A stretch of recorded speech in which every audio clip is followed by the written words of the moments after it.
क्योंकि एसआईआर को पहली बार नहीं हो रही देश में।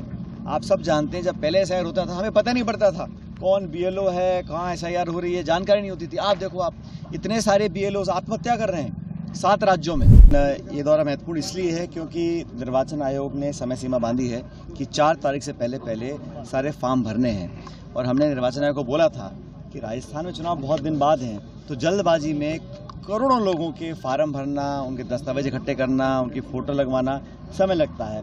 तो जो जल्दबाजी बिहार में की थी वो यहाँ भी करना चाह रहे हैं, लेकिन यहाँ पर हम सब मुस्तैदी से कार्रवाई कर रहे हैं। और हमेशा मैंने देखा भाजपा के नेताओं का, गृह मंत्री का, प्रधानमंत्री का, वो बोलते हैं घुसपैठियों का संरक्षण हो रहा है, घुसपैठियों के नाम काटने। और मैं चैलेंज करता हूँ, देश में कोई घुसपैठिया है जो गैर कानूनी तरीके से देश में रह रहा है, उसको बाहर निकालिए। लेकिन बताइए, पिछले 11 सालों में भारत सरकार ने कितने घुसपैठियों को देश के बाहर निकाला है? जब चुनाव आता है तो नाम घुसपैठिया के देते हैं, लेकिन अंत में वोट किसका काटना चाह रहे हैं? वो गरीब का, पिछड़े का, दलित का, आदिवासी का, अशिक्षित का, निर्धन का। तो उन लोगों को अधिकार संविधान ने दिया है, और वो अगर नाम कट जाता है तो इससे बड़ा कोई पाप नहीं है लोकतंत्र में। इसलिए जैसे राहुल जी ने कहा कि वोट चोरी को रोकने के लिए निर्वाचन आयोग की जो निष्पक्षता है वो संदेह के घेरे में आ चुकी है।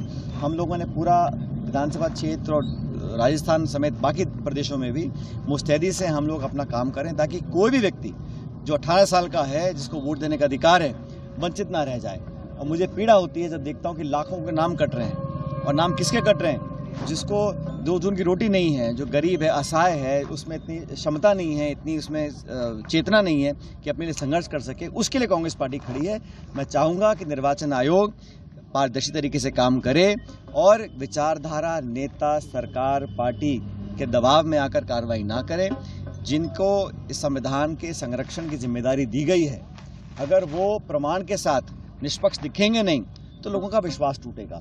इसलिए जरूरी है कि सब लोगों के नाम जोड़े जाएं, और अगर कोई गलत नाम है उसको काटा भी जाए, क्योंकि एसआईआर को पहली बार नहीं हो रही देश में। आप सब जानते हैं, जब पहले एसआईआर होता था हमें पता नहीं पड़ता था कौन बीएलओ है, कहाँ एसआईआर हो रही है, जानकारी नहीं होती थी। आप देखो, आप इतने सारे बीएलओ आत्महत्या कर रहे हैं 7 राज्यों में। कितना उन पे मानसिक दबाव होगा, कितना उनको पीड़ित किया गया होगा, दबाव डाला गया होगा। इसीलिए मैं कहता हूं कि निष्पक्षता से काम हो, लेकिन लोकतंत्र के प्रहरी बनकर, संरक्षक बनकर पूरा देश की जनता और कांग्रेस कार्यकर्ता सामने खड़ा है। इसलिए मैं विधानसभा क्षेत्र में भी जा रहा हूं, 2 दिन यहाँ पे रहेंगे, लोगों से मिलेंगे, और पूरी कोशिश रहेगी कि यहाँ पर कोई किसी का अन्याय ना हो, नाइंसाफी ना हो। जो गलत नाम है वो कटें, हम सब उसके पक्ष में हैं। लेकिन जो जायज़ नाम है, जिनको वोट का अधिकार है, उनको बहाने कर नंबर गलत दिखाकर, उनको दस्तावेज के ना होने से, वो सुप्रीम कोर्ट में धन्यवाद करता हूं सुप्रीम कोर्ट का। उन्होंने कहा कि आधार कार्ड से आप वोट डाल सकते हो। निर्वाचन आयोग की जिम्मेदारी नागरिकता तय करने की नहीं है। निर्वाचन आयोग की जिम्मेदारी है कि जो 18 साल का है, वोट का अधिकार है, वो सुनिश्चित करना चाहिए। अंत में एक वोटर लिस्ट जो शुद्धिकरण करने के बाद बने, ये काम निर्वाचन आयोग का है। ये कांग्रेस पार्टी का, बीजेपी का, जनता दल का काम नहीं है, पॉलिटिकल पार्टीज का काम नहीं है, काम निर्वाचन आयोग का है। अगर निर्वाचन का आयोग सक्षम होता, विश्वसनीय होता, बिना पक्षपात के काम करता, तो इतनी जद्दोजहद हम नहीं करते।